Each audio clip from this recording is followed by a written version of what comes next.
Your Horror Movie Podcast. What is up, everybody? And you know what? We're going to start this podcast off with a question for my co-host, Sean. Sean, do you know what you did last summer? Do I know what I did? Yeah, I fucking worked. Do you know Well, what you did last summer? yeah, I was just going to say, because if you said, I don't know, I was going to say, because I do. I know what you did last summer. And I feel like that's a good spot to start. That's the movie we're doing. I know what you did last summer. Holy shit, we're taking a time travel machine back to 1997. Sean, how many times have you seen this movie? More times than I can count. How many times have you seen this? A lot. But the fun thing is, though, it's been a long time. Like, this is my first rewatch in a long time. Like, back Yeah, when it this feels like came- it's been like 15 years since like I actually sat down and watched this. Yes. So, like I said, I picked this, and I was actually you picked this? Who picked this? One of us picked this. Oh, yeah, you picked this. But I was super excited for a rewatch just because, like I said, I saw this a million times way back in the day.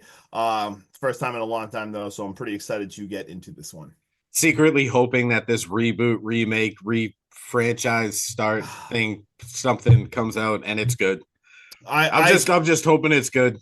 I've been avoiding the trailer of that quick talk, but I saw 1 second. I saw a clip by accident, and the one clip I saw was so corny. I was just like, dear God. Like, Julie like turns around like to talking to like the new young cast, and she's like, I just have one question for you. Like, what did you do last summer? And I was like, oh dear God, no. Like, it was so corny. But that's all I've seen. Fingers crossed. I'm not talking shit. I'm hoping it's good. But anyway, you want to kick us off and get into this? Dude, well, hopefully it's a good corny, because these opening shots of this beautiful oceanic like viewpoint makes me feel like I'm about to indulge in a Keanu Reeves Point Break movie. Yeah, seriously, right? And instead of a bank robbery, we do get a horror movie at a fishing pier. Nothing better, though, than dusk drinking is what I call it, because Right. this man is getting hammered while flipping a coin sitting on a ledge. Dude, this whole movie is this dickhead's fault. 100%. Like, seriously, can we lower your altitude when drinking, please? Then we get fireworks, and it is the 4th of July festivities, and they're fully underway. Even a local beauty pageant is taking place, and our contestant Helen is up on stage, to which Ray thinks she's got ample bosoms. And Barry says, yeah, bro, she's been doing these special exercises. And Julie just chirps in, and she goes, whoa, sexist overload. And right there, I was like, this did not age well at all. Right? And now Helen wins. And of course, it is party time. The girls are out and about, and Helen's very, very jealous older sister kind of walks by with zero remorse for her. And they just start immediately bickering back and forth. And I had to pause this and go, did she really just say this? Because Helen's response to her sister is, oh, a twit with a wit. And I was like, what the fuck does that even mean? I know. Some of this shit was so 1997. Like, when I was just watching this, I'm like, oh my God. Speaking of 1997, a fight breaks out between Barry and this kid Max, and holy shit, I forgot that he was in this movie. Dude, I did it. I paused it and said to my wife, she wasn't watching with me, she was on the couch with me. So I like forgot about that. And never mind, I don't even watch The Big Bang Theory, but obviously every single person knows who this guy is. Like, what's it, Johnny Galecki? Yep. Is his name? I had a double take. Dude, I was like, even if you don't watch The Big Bang Theory, everyone at some point has watched Roseanne. And then Ray, played by Freddie Prinze Jr., he's quick to break this up. And I'm getting the feeling that Barry has the temper control of like a 4-year-old with free range of touching a thermostat. You got to piss everyone off. Dude, it's ridiculous. They leave for Dawson's Beach, and they've got a pretty sick like little party spot. It's next to a shipwreck, and I'm low-key jealous because where was this shit when I was in high school? They start sharing urban legends by the beach fire, and they all have different versions of the story, and they call bullshit. But Ray is adamant, and he is a firm believer that his version is true, and that all their versions derive from a real-life event. Some playful romance starts to happen on the beach where Ray and Julie flirt about their future. But the real head scratcher here, Justin, is fucking Helen and Barry. Because there's plans that involve Barry becoming the starting quarterback for the Cowboys. Horrible choice, brother, because Helen suggests the Steelers, and at least they've won 2 rings since this movie came out.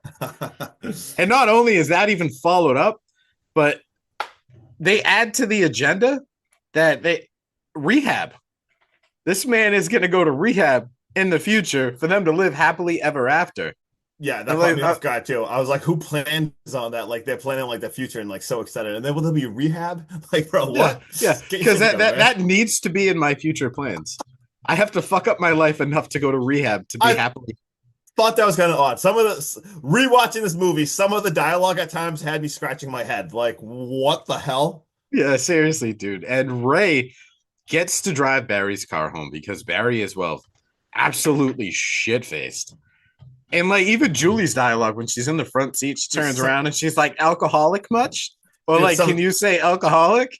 I'm like, "What a party kill!" I cringed a little bit at this rewatch. Like now, yeah, But due to Barry's negligence and just absolute misbehavior, he dumps a bottle of booze on Ray's lap because he's too busy giving his best Titanic impersonation out of his rich boy BMW sunroof. Absolute idiot. But I am here to say that I was wrong about my opening statement because this movie would not be possible without Barry's drunk bamboozling ass and yep. David's dumb fucking let me stand on a ledge. So basically, moral of the story, hack stab slash is just don't drink and do stupid shit. Right? Because Seriously. had either one of these assholes been sober, this franchise would not exist. Hmm. Julie wants to do the right thing because they fucking hit someone with their car. She is in hysterics. And yeah, I mean, you can see the A class acting right behind Justin right now. And yep. You're covering Sarah Michelle Gellar. Barry looks absolutely, oh shit. Like my life is over. Julie, Jennifer Love Hewitt, looks absolutely horrified. And Sarah Michelle Gellar is just like, what's going on? This needs to be the thumbnail right here. If there's anything we learn from this, it's that all their future is going to be ruined. And when you're faced with these hard choices at such a young age, Justin, Yep. you're bound to make stupid choices because this entire group just starts panicking and losing it. And they're already turning on each other. And they elect to dump the body and let the ocean clean it up. What? Why? This was an accident. There And the is worst such a part, thing as a fucking breathalyzer. and the worst part is the driver was actually sober. Like, Yeah. what the Oh, hell? they're never gonna believe I was driving. Why would you say you were doing the responsible thing, driving your friend's car because your friend was drunk? Designated driver? Like, Yeah. that's Yeah. dude. Yeah, like I said, on this rewatch, when I still love this movie with some of the shit, man. I'm like, oh my god, like the whole time, like you did the right thing. It was a fucking accident. It's dark. This guy was in the middle of the road. Like, There's no sidewalks. He's drunk too. You were sober. Like, it was an accident. Like at a max, dude. You guys, I mean, granted, a life was lost, but at a max, you're all probably looking at probation, house arrest, having to start your fucking lives a couple of years late because you're not going to go to college. Like, yes, it throws a wrench into your plans, but now you're not covering up an accident, and now it's becoming, murder. Absolute dog shit. But Max actually shows up, and they scurry him along by playing nice, like overly zealous. Like, oh, hey, Max, how are you, buddy? I know that we all had a big tiff earlier, but I apologize. I hope that you have a swell night. Like, if that's not a red flag that something's going on, then I don't know what is, because you guys all treat Max like shit. And now you're going to be aggressively nice so he drives along. Sorry, that doesn't play well with me. But you know what it is time? It's time to play hide the body. Julie wants to check his wallet before they dump him in the ocean so they know who he is. And Barry's just like, no, like, fuck that. Like, let's just dump the body and get the hell out of here. Julie can't help him. She won't help him because she's mortified. Ray is just like, I can't do this. So Helen decides to, put her beauty pageant muscles to the test and dump this body with him. But when they dump it, David, like, half-ass wakes up and snatches the crown right off the top of her head. Like, you ain't queen no more, bitch. It's me. But he takes that crown to the grave, and they all panic because now if they don't go in there and get it, they're tied. Like, if this was an accident, how did he get her crown? Yep, that would be tough. Yeah, so Barry does dive in, and he goes to steal it, and this looks like just a watery graveyard from a Friday the 13th with all like the floating seaweed, the crystal clear water. Like you can see him through the moonlight. He opens his eyes though, and he scares the shit out of Barry, who grabs the crown, swims to the top, gets out, and like stuffs the crown in Helen's chest. Like, get away from me, bitch. Yep, here you go. Peace. Yep. See ya, I'm out. And he tells them violently that they're gonna make a pact and just take this shit to the grave. Like he borderline like chokes one of them up. Aggressive, uncalled for, Dude. and I'm fully against Barry right now. I cannot wait for this dude to get it. Right? I hate him. I hate him. Julie's heading home now, and we get like a quick fast forward for a year right after this night. And we see Julie is in college and she's getting ready to go home because, well, it's fucking July and you can't stand. I'm pretty sure you can't stay on campus over the summer. Like the whole thing shuts down. So this would make sense that she's going home. Yep. Well, she's having a I hate to jump back, but this just dawned on me. She's in college in this movie and she's in college in the next movie. I forget who played her roommate in this movie, but is this the same roommate that got recast as Brandy? So It's gotta be, right? I never saw the whole part two. I saw only clips of it, so I can't tell you. I did know. I thought that too when I saw that, but I've never seen the second one, so I can't really. All right, well, we're watching that real quick because Jack Black, as uncredited, and then that the second movie, that might be his best acting role ever. Was he like some Jamaican guy or something? He was a white guy with dreadlocks who sold weed on a reservation. No way. Yeah, on a resort. Oh my god. But Julie's heading back home, and she's having this very lovely dinner with her mom, Justin. And I don't know if you've ever experienced this, but having some teenage angst and like some depression or anything like that, the mom just instantly goes, "Are you on drugs?" Right? She's like, "What?" She's like, "Well, I wanted a real reaction out of you."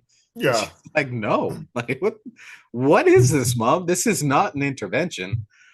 But the mom gives Julie a letter she says came in the mail, and I call absolute bullshit because one, there is no return address. Two, there is no stamps. We all know that shit does not fly in the postal service. So clearly someone dropped this off by hand. Julie opens it, and this simply says the title of the movie. Let's go. Yes. I know what you did last summer. There we go. Let's start cooking. Let's start cooking now. Julie heads downtown next to ask Elsa, Helen's older sister, for her number in New York, because that was her plans after like the summer had ended, was to go to New York and dazzle the world with her acting skills. Instead, she ends up working in the women's fragrance department in her family store. Tragic. I blame the whole, dumping the dead body thing. Right, yeah, that's Julie shows Helen the note now, and they're both worried because they're like, who else could know? Like, someone else has to know. That's what they're talking about, right? So the next move now is to go show Barry the note, and Barry is he's a psychopath. This would be the last guy I go show. He's an even bigger asshole now than he was like pre-murder. He's no longer with Helen, and they're like just rehashing out everything that happened that night. Julie follows it up with being labeled an accidental drowning, and she says that David's body actually turned up. I think she said a couple of days or a couple of weeks later in a shrimp fishing net. And she's like, this is his name, this is that, blah, blah, blah, blah, blah. She gives him the whole rundown that she's been following this case as it happened. The next move now is to talk to Max because, well, he was there that night and he might have saw something and he might be fucking with them, like playing a prank because they all treat Max like shit. Understandable. Yep. Barry decides that he's going to go talk to him. And when I say talk, dude, I'm being nice because Barry decides he wants to play tough guy and he tries to rough Max up a little bit and like slams him into like blocks of ice, yells at him, threatens him. And all I can think about is retaliation after the fact, because once he slams him down into the ice and like Max is playing possum, and Barry walks away. He gets up with the fish hook and he's like, "Don't test me, motherfucker." Right. And I was like, please, for the love of God, what would have made this scene so much better is if Barry turned around and Max was like, "No, I'm just kidding." Yeah, so Cersei drops it and runs. But all this does, dude, is just add more to the steaming pile of shit arrogance that is Barry's life. The more and more I watch this movie, the more and more I just fully dislike Barry. Dude, this, like, I get if you need to, like, rough someone up for something, for, like, if you think they actually did something, but dude, to grab like a fish hook and like threaten to fucking kill him and stuff, like, Yeah. and like actually, like, what are you doing? You basically just admitted that you've murdered someone in the past. Yeah, like, what the hell? On their way out, though, they do bump into Ray, and Barry tells everyone to have a nice life and kindly fuck off, and he's going on his own way. Gone. Helen also has to get back to work, so this leaves Ray and Julie to have that very awkward, "Hey, you got a minute?" kind of talk. And this does not go well for Ray at all. And Julie is like, I wish I don't want to know you anymore. And Yeah. Ray just looks heartbroken. Freddie Prinze Jr. has that face when he's acting that can make anyone feel sorry for him. Right? Like a You know what I puppy mean? dog. Oh yeah. I love it. Max does get his time on the silver screen, though, and he gets his 5 minutes of fame because he's a hard-working fisherman. And in this whole process, we do see him slam an ice hook into an ice block, and now it's gone missing. And it's not missing for long because it Nope. turns up right underneath his chin. Real And fast. our Cape Crusader just hooks him like a fish and drags him over these crab boils. Ugh. I just feel bad for Max, dude. Like, he did Dude, nothing.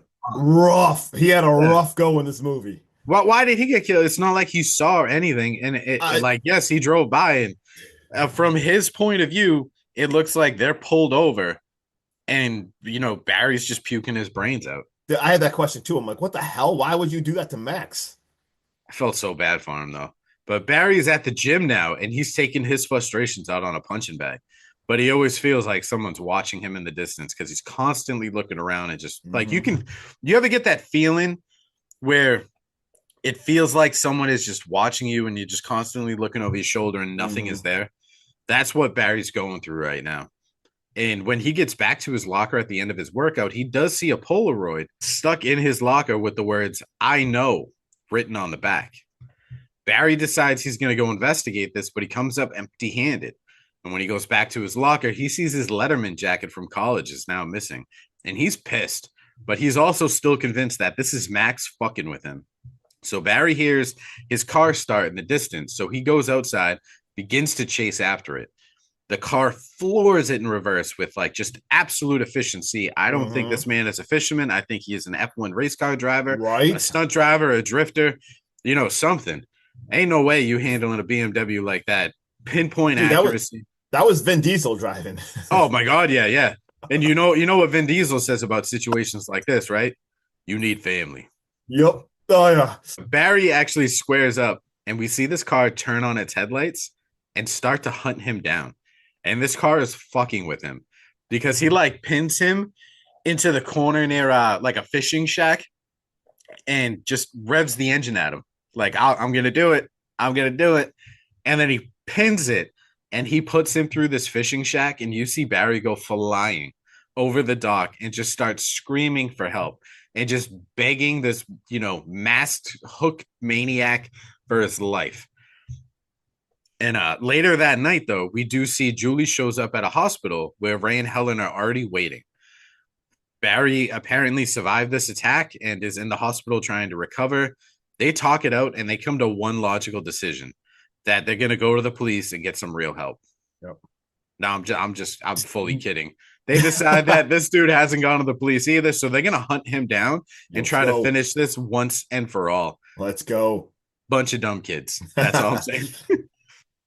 So after the Scooby gang does some investigating, the girls find that David is survived by his mother and his sister. So naturally, they head out to talk to them. Bro, these girls knock on the front door and they get no answer. And immediately Helen's like, "We tried. Let's go home." Let's go. And Julie's little persistent fucking Harriet Tubman ass is like, "Nope, we're going to walk around this house and start looking in windows and shit." Yep. Eventually, Missy, David's sister, sees them. She's like, "What are y'all doing?" And Julie's like, oh fuck, my car broke down the road. Bitch, no, it didn't. You parked in the front. I know, I right? watched you drive down this driveway. Dude, terrible. Oh my god. And she's like, I got a phone inside. You can come inside, call AAA. I'm just like, what, how dense can you be to Dude. see two strangers walking around your house, poking in windows, And, and them go, hey, our car broke down up the road. We're just looking for a phone to call for help. All right, so whose car is parked in my front driveway? crazy. 2-second pee break, and I just have to tell you were done talking, right? Absolutely, bro. Go piss I'm your so brains sorry. out. All right, and I feel like there's like a dance party going on in my house. Like I don't know what's happening. There's like bass is like shaking, so just give me 2 seconds. All right, hack stab slash dad joke pee break of the day. I gotta think of this one. Where do rainbows go when they get in trouble? To the prism. Ah, yeah, I'm on fire. Let's go. I hope y'all laughed at that. All right, so they are in Missy's house right now, and sure enough, they're gonna call AAA. So Helen goes to call AAA. Very awkward. You can tell she has no clue what the hell she's gonna do, and they just start kind of asking Missy, just trying to like fish for some information. And Missy basically says, yeah, she had her younger brother, but unfortunately, he died last summer. And they're like, oh, like, do you live with anyone? And she's like, no, I lived with my mother, but my mother did not handle the death good at all. So unfortunately, she's like went and she's in a home now. And they're like digging, they're like literally asking, like, oh, what are you friends with? Like, what year did you graduate? All this different things. And she just says, well, one friend of David's actually did come to check on her.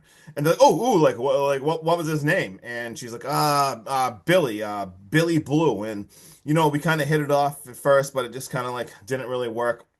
And Julie right away just kind of like freaks out and like they're like, okay, we gotta go. And they like run outside to their car. And never mind, they get to the car. They don't even drive away right away. Her and Helen are in the car and like they're freaking out. Julie's crying because she realizes like, holy shit, like we really screwed up people's life. And then talk about an odd, awkward moment. We see Missy, she runs out and returns her cigarettes, and she's kind of just like, hey, I see like the car started. And she's like, oh yeah, it did. And she's like, huh, kind of weird how it does that. And then they just drive away. Complete weird, awkward running. Julie drives Helen home. You see some character building. Helen basically says, like, what happened to us? Like, we grown apart. Like, I miss you. Like, we were like best friends. And Julie's just kind of like, yeah, stuff changes pretty much, and like drops off Helen. We see Helen now is at her house. She goes home. You see her dad just chilling in there. And as Helen's in the kitchen getting ready for bed and everything, we also see someone else is in the house. We see Mr. Fisherman has entered the house and he has gone upstairs. It's bedtime, so Helen heads up there and she actually gets jump scared by her sister Elsa. Elsa's basically like, hey, I need you at the store tomorrow. I need some help and everything. And she's like, well, I can't, like, I need to be on, like, I have to be in the parade tomorrow. I'm being on the float because I'm last year's pageant winner. Like, they need me on the pageant float and everything. Well, it's bedtime.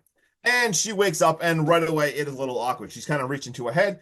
The crown is on her head. And she realized her hair is chopped and cut off. There is a bunch of her hair just randomly cut off.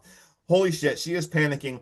She sits up, and what does it say on that damn mirror in red? It just says soon. She panics right away and calls Julie. Julie floors in her car. She's driving over right away. But the whole entire time she's driving over, we're hearing very weird sounds in her trunk, completely freaking her out. She stops at Helen's now. She opens the trunk, and holy shit, man. What is in the trunk? It is Max. This dude is dead, pale as a ghost, and there are crabs, giant crabs, crawling all over him. She panics. That's why you got to wear a condom, man. Yeah, right. Yeah, you do not want to get crabs. There's a lot of crabs in there. Anyway, she runs inside to grab Helen, and guess who's in there with Helen? Barry's already in there. And she's telling her right away, oh my God, you got to come see, like, Max is dead in the trunk and everything. So Barry runs out there, and he opens it, and there is nothing there. It is fucking spotless. That's like literally not even a scent. Yeah, like I have a lot of I need this dude to come clean my house. I have a lot of questions about this, but then my whole entire favorite part of the whole entire movie is when Jennifer Love Hewitt starts spinning around in circles. What are you waiting for, huh? I love it so much. It's my favorite thing ever. Oh my god, that is so friggin' awesome. So right away, those muted hillbillies, man, just fucking oh with you. god, oh my god. Anyway, she's like, yeah, it was wearing your jacket. Where's your jacket, Barry? And they're like, you know what? They get pissed. They're like, where the hell is Ray? Like, it's this asshole. So they go find Ray, and Barry wastes no time. He punches him right in the face, starts blaming him, screaming like my jacket's gone. I got attacked. I got hit by a car. Like her hair's cut out, and he's like, oh, I got a letter too. And he's like, really, Ray? You got a letter? You got a note? Yeah, you got a note. Well, I almost got killed. She's got a dead body in a trunk. Her hair's chopped off, and Ray's got a note. I'm telling you, dude, it's because of Freddie Prinze Jr.'s face. This dude was probably like, I'm gonna cut off all his toes so he can't walk right. And then he seen the way he was sleeping and was like, oh, like a good kid. I'll just leave him a note. Yeah, seriously, like no one's gonna mess with Freddie Prinze Jr. Like, and anyway, they're like, all right, well, they have to come up with a whole entire plan. They're like, all right, well, we got a name, Billy Blue. We're gonna investigate him. But like, oh my god, well, maybe it's not his real name. Well, you know what? Maybe Elsa graduated in 92 too, so maybe Elsa knows. We'll show her all the pictures and everything, and maybe she'll help us. And they come up with a plan, because guess what? Tomorrow it's parade time. So they're like, all right, we're gonna go on the parade. You're gonna come with me, and then we'll send another person down to talk to Missy again. So guess what? It is parade time. Helen is on her float. She's doing the whole pretty girl waving thing. I got the crown. Like, let's go. But Barry's also on that with her. And dude, you know when you're paranoid, man. They start spotting, and also it's a fisherman town, so they're spotting the fishermen everywhere, to the point where Barry even chases someone down and punches this dude. And this is the oldest dude you've ever seen in your life. Hey, what you doing? What you he literally just sits there like, oh! Back in my day, I only got hit 4 times. Yeah, when are you gonna hit me 10? Dude, Barry doesn't even care if they sorry or anything. It's the most awkward exchange of attacking the wrong person you'll ever see in a movie. My bad. I just beat the AARP. Let's go. Right. And as this is happening, we see Julie back to Missy's house. Also, and the song that's playing is Where Did You Sleep Last Night? Awesome. Remember the Nirvana cover that came out in 1994? Well, this is the Leadbelly cover, and I just love hearing it. So creepy. It goes really good with the dead animals on creepy stuff all hanging around Missy's house. I would have left right away. But once again... No. Further investigation. Missy actually pops out with a freaking knife, and it's like, what are you doing in my house? Back to the parade, and we see Julie actually, like, she's still seeing the fishermen freaking everywhere, until this one she sees up on top of like a roof actually flashes the friggin' hook to her. So like we see this dude's hook. That sounds so weird. Flashes the hook at her. Anyway, you made it sound like he was like up on the rooftop, and instead of like branding the hook and showing her, he was like, hey. Like opened everything. It was like, check out my boob. Oh my god. Anyway, so we see Julie back to Missy and Julie. Julie's talking to Missy. Missy's basically like, look, David didn't want to die last year. Like he ended up, he killed himself. He left a note and everything. And she's like, what are you talking about? Like he left a note. And she goes and gets a note. And the note literally says, I will never forget last summer. And she's like, no, that's not what it is. Like, that's not a note. Like, that's like that's a threat. Like, holy crap. And she comes clean all of a sudden. Is like, we hit him by accident. She starts saying all the stuff. And dude, Missy freaks out. She's like, what the hell are you talking about? Like, she's like he doesn't have like, we saw the tattoo and everything. And she's like, he doesn't have a tattoo. Like, what the hell? And like kicks her out. And we see kind of like Julie's kind of realizing like, uh-oh, like, wait, this wasn't. We have the wrong guy. Yeah. Like there's like completely realizing like, holy shit. And you see her doing some more investigation, looking at the whole entire Susie death and everything, and realizing like, oh my god, this isn't what happened. And we'll get back to that in a minute, because we flash forward to the pageant time. It is pageant time. Let's go. And we have last year's winner, Helen. She has to be on stage with all the girls while they're going through the talent show. And Barry, he's watching up above from the balcony. And also, we see some shadows moving around there. I think someone is lurking up there with Barry. I don't think he is alone. Dude, this is a horrible choice by Barry. What the fuck are you going to do to protect Helen from a vantage point? Yeah. Do you have a sniper rifle? Do you at least have a bow and arrow? Dude, he's farther away than any single person in the whole entire thing. Yeah. Like, holy shit, like, not thought out well. Anyway, Barry is viciously attacked by the Hookman, and the Hookman is just hooking the crap out of him. And Helen starts freaking screaming and going crazy and running. And of course, more insane decisions by this movie. As she's doing that, everyone starts holding her back instead of maybe looking up at what she's talking They about. think this is all a performance. Yeah, and they're this literally- this scene right here solidifies her as a scream queen Yeah, because those like, blood-curdling screams good. she lets out are elite. And I'm also very disappointed in the writers of this movie because they missed a perfect comedic opportunity for her to point and look and go, hooker, hooker. Yes, I mean, she's screaming, like Sean said, she is belting the shit out, but no one even freaking cares. To the point when the cop finally does come, he looks up, and once again, this cleaning guy, dude, he cleaned everything. The cop doesn't see everything. We do see one little blood drop, but guess what? Us, the viewers, saw it, not the cop there, so it doesn't matter. Cop's No. like, look, we're gonna drive you home. This is the 90s, bro. We all know the cops are completely irrelevant and cause way more damage than they do any kind of help. And the only time they show up to help anyone is after everything's already done. Exactly. And guess what? Back then, no one has phones in every single second recording all this crap. So guess what? No, they ain't gonna get caught. Nobody cares. So whatever. So he's like, look, I'll drive you home. Like, he still doesn't believe her at all. He's driving home, does not believe her. Kind of love the scene. It's really creepy at night and everything. They hit like a detour, like a road close, probably because like, the parade and everything. He goes, oh, we're gonna have to take the alley. He's driving down the alley, and we see a guy with car problems. Fishing problems? Yeah, fishing. A guy fishing in the middle of the road. Nothing fishy about that. Okay, anyway, sorry. There's car problems, and the car, he stops. He goes out to check the car, and she's in the back, and she looks and starts screaming like, it's the friggin' fisherman. She's screaming, and the cop kind of turns around to look at her, and right away, he gets hooked. This dude just gets it right in the gut. He is getting gutted by the freaking evil fisherman. As this happens, fisherman starts walking back to the car. Helen is kicking and screaming. She kicks her way out of the back seat of the car, and she starts running. She starts running to the family store. She gets to the store, banging on the door. Elsa's there, like, what the hell are you doing? Like, oh, like, let me get the keys and let her in and everything. And she's like, will you freaking move? Like, hurry up for the love of God. And the fisherman, man, he's walking, he's coming, he's getting closer and closer. Elsa finally lets her in. She's like, lock the door, call 911. Holy shit. So like they start locking up the doors and everything, calling 911. But as this is happening, we see Elsa is not really moving. Also, Elsa, can we just talk about the fact that she was Veronica Vaughn from Billy Madison? Did you realize that? Yes. Like, holy shit, this cast.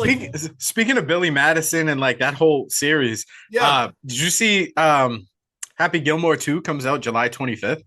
I do. I'm like, oh man. I'm like really tempering my expectations Same. because I am an Adam Sandler defender. Same. Everyone that's like, oh well, he should have stopped after Waterboy. I'm like, fuck you, Little Nicky was great. Eight Crazy Nights, elite. Never saw Eight Crazy Nights because I don't like animated films. But you need to watch that. But I do love Adam Sandler, and like I said, I'm expecting this movie to be terrible because I don't want to get myself too excited and let down. Yeah. So Elsa, man, she's not moving fast enough. She gets slashed dead. Bye-bye.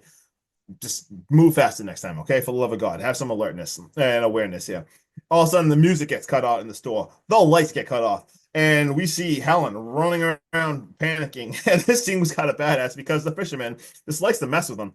He hides under like the plastic of the mannequin and just pounces on her. Like, it's kind of scary, kind of freaks me out, man. Then we get a badass chase scene. She's like slowly getting lifted up on the lift to the top floor. Well, not going fast enough because the fisherman just literally walks up the stairs to the top. I'm just floating this out there, Justin. Yeah. You're in a small fishing town. Now, this town kind of reminds me of like a Gloucester or a York, Maine, or like something along the seacoast, very small.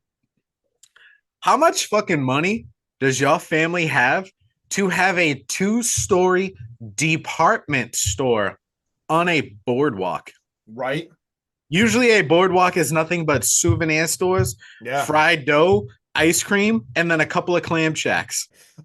Yeah, so pounces on her, chase scene upstairs now, and to the point where she runs and jumps out of a window, lands in like the alley on top of like trash and everything. Like, thank God, I'm thinking she's getting away. And we also see the whole entire time this is happening, Julia's like flying down the streets. We see Julia arrives at the pageant with the new breaking news. She's too late. No one's there, so she bails. Now we see Helen getting close. The fireworks start going off, and she is so close to the parade. She's like walking down an alley, man. This one hurts to even talk about because, like, the love and passion I have for Sarah Michelle Gellar. I just don't want to see this, man. Anyway, she's right there when she is a friggin' attacked. She's attacked by the fisherman. Right. Like she was so close, and she just Is there any way at all that this scene was paid homage to by the movie Trick or Treat?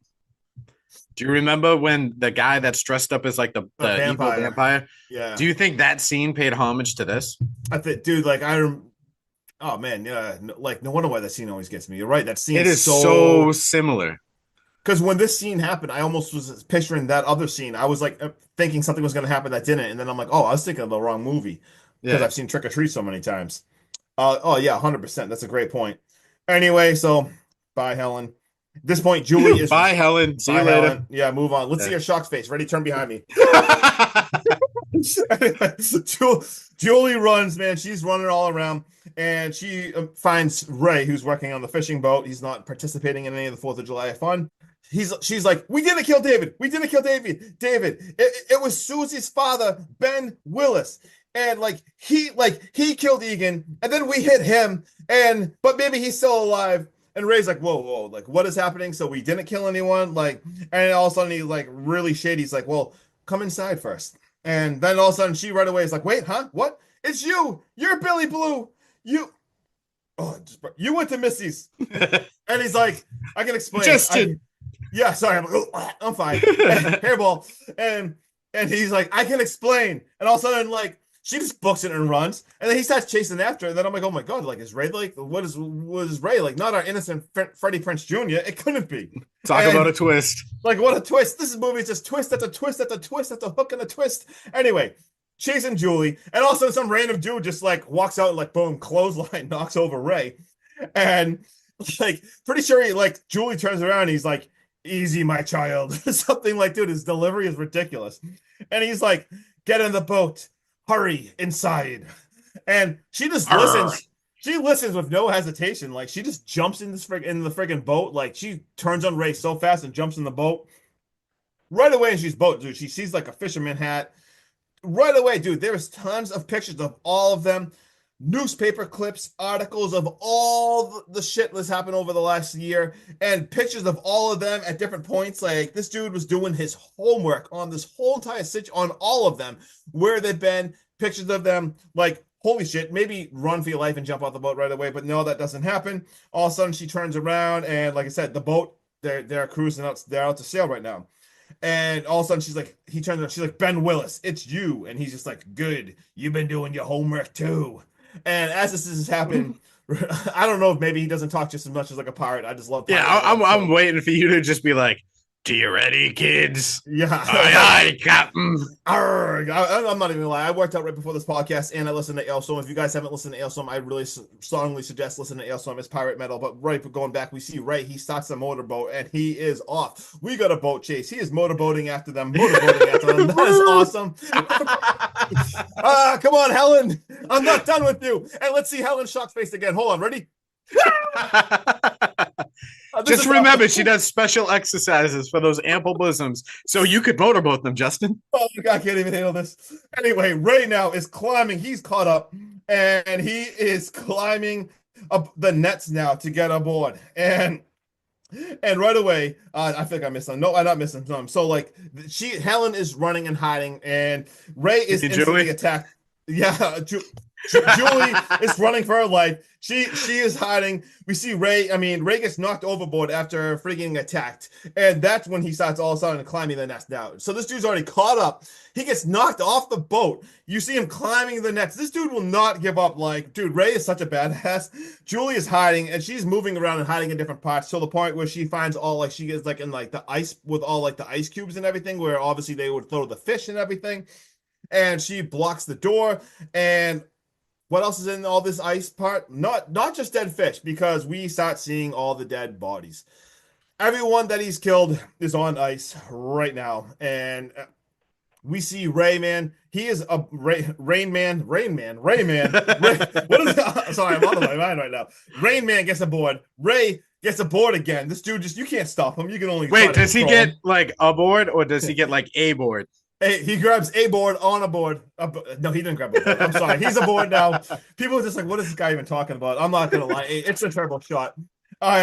The fisherman now is above the dock and he finds Julie again. Surprise! But Ray's also right there and he throws like a hook line over and launches it. I don't know why I just recreated that, but he gets a hook to the face. And anyway, and he saves her, but once again he's about to kill Julie and his hand gets like stuck in like the rope line and it goes all the way to the top, and as he gets to the top, dude, his hand just completely with the hook just like detaches, ripped apart, loses his hand, but he goes flying, and I imagine he made the goofy sound again, like as he goes as he goes shot over. And we also do see the boat name was Sweet Susie. And now, like, we see the cops are all there, and everyone is talking to them, and they basically are talking to Ray and Julie, and they're like, "Do you have like any like reason to believe like why this guy would actually kill you?" And they're like, "Nope, nope, no idea at all." And basically, Ray's explains to Julie now like why he went to Missy's, how he was having a hard time. He needed more information, and she said the same thing. I struggled so much over this last year, and they're like, "Guess what? Like this whole entire time." We didn't kill anybody. So now, and they basically say, well, guess what? The body will turn up because what turned up, they pulling out the nets, only his hand with the hook. That's the only thing that was left. But they're like, yeah, the bodies usually turn up. So like, whatever. Now we flash forward again that Julie, it's a little time's gone past. She's back on campus and everything. We see her talking on the phone. She's wearing a towel because, it's time to shower at the university. And we also see as she's about to go in the shower, they're like, "Hey, Julie, you got a letter," and someone leaves her a letter.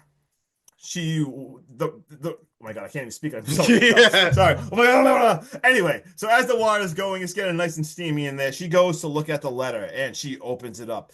Surprise! It's just a Kappa Beta pool party. Let's go. Bring a friend. It's gonna be a great time. So she's like, "Phew, that's okay." So I was like, "All right, well, I gotta go. Time to take a shower." She walks back in there, and what does she see in the steam written on the shower? It says, "I still know." And then, boom, smash through the window. We hear a scream. The end. Sean, please talk about it. Give us your rating. Give us some thoughts of this movie, and let me take a deep breath. Huh. Bro, let's just start this real quick. This movie makes me feel like the 90s really aren't so far behind me. Then I start listening to the dialogue and I'm like, holy shit, we talk like this? This is horrible. But it's so lovable at the same time. I absolutely adore I Still Know What You Did Last Summer. The TV series wasn't bad. The third installment, though, was pure hot trash. Sorry for anyone who likes it, but that movie was straight garbage. I'm hoping the reboot / requel like breathes some greatness back into this franchise. I'm praying that we get the same energy into this reboot that we got in Scream 5 and 6. You know what I'm saying? Yep. Are there massive plot holes? 100%. Is there cheesy dialogue? You fucking know it. Questionable decision making nonstop at every turn. However, I absolutely love this movie and I will continue to defend it till the end of time. I'm giving this a 7.9, and I love I Know What You Did Last Summer, and I will continue to love I Know What You Did Last Summer for the rest of my life. Dude, amen. I'm not gonna say too much because that's kind of like my thought. I said this is super nostalgic. I love it. I love the cast, the music. Absolutely love it. I love like the mystery aspect of it, but at the same time, in my mind, I thought I was gonna grade this like a 9, but there was definitely a little more corny dialogue than I remember. Yeah, I was gonna go really high, and then I was like, wait, I have to temper my like realistic expectations. Yeah, same. And like I said, like there was definitely cornier than I remember in some of the dialogue and some of the pure stupid decisions. But I still love this so much. So I'm giving this an 8.2 out of 10. Like I said, I originally thought I was going to go like 9.2 or something, but still 8.2, super solid. I love it so much. But it's definitely ridiculous. But that's what I got. Love it. You got some fun facts? Or you want me to talk about some fun facts? I've got a couple. Did you know the ice inside the storage of the boat is actually made of gelatin? And they did this instead of using actual ice chips, so it would be easier for Jennifer Love Hewitt to move around in the scenes that they shot. Hell yeah, let's go. All right, what do you got? All right, good. Love this one because I don't know if you know who wrote this, but Kevin Williamson, our man, wrote this. Who also wrote Scream, and I'm pretty sure he just wrote something that we just covered. I forget about it. Sick, yeah, Sick. But he also wrote this one before Scream, and he could not sell it. But then Scream hit, and they're like, "Oh my God!" Like everyone wanted a part of it, so that he finally sold it after Scream. That's what I got. Nice. In this movie, we have a body count of 6. We have David Egan, Max, Barry, Officer Caporizon. Caporizon. I don't know how to say his name. I don't even know what. Well, the guy, the officer, Officer Dickie Berry, Elsa and Helen. Let's go. I got Dawson's Beach was a nod to Dawson's Creek from Dawson, the friggin' 90s show. So I got that. Hell yeah. Sarah Michelle Gellar had to actually cut her hair short and dye it blonder for Scream 2 in 1997, which was filmed in the same year as this. But because of that, Gellar had to wear extensions for the first half of the film before the killer cuts off her hair. Oh, Scream 2, I love you. This movie was shot in 50 days. Did you know actually in this movie, Julie, played by Jennifer Love Hewitt, never actually sees Ben Willis in his slicker outfit as the killer? Interesting. Very interesting. I got this. Do you know this was based on a novel of the same exact title? But apparently a lot of stuff was changed in it. Nice. When Ben Willis does get run over, his blood gets splattered on Barry's face, which looks similar to the way Willis's scars on his face look at the end when his face is revealed. Yep. Anyway, what do I got? I got those same windy, rocky roads that you see in the cliffs there are the same ones used in the 1963 Hitchcock classic, The Birds. Oh, yeah. In the final moments of this film, Julie opens a pool party invitation from a sorority named Kappa Beta Gamma. This is a real sorority with chapters across the United States and Canada. It was founded in 1917. Very nice. I got the tagline is he's got a hook on them. He's got a hook. He's got his hooks on them. Yep.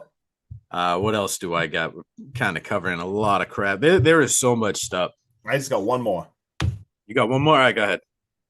This one I love so much because I forgot what song and music was playing when they actually hit the person. And for someone who loves like the whole ska punk and everything of like the 90s, the Mighty Mighty Bosstones, which I love so much, the Mighty Mighty Bosstones was the song that was playing when they hit the guy. I never even knew that. I never even realized that. And they were absolutely massive. Seriously, like that's literally the time where like everyone who actually knew him. Now you say the band, everyone's like, "Who the hell the Mighty Mighty Bosstones?" But in 1997, everyone knew him, and I love that they were playing.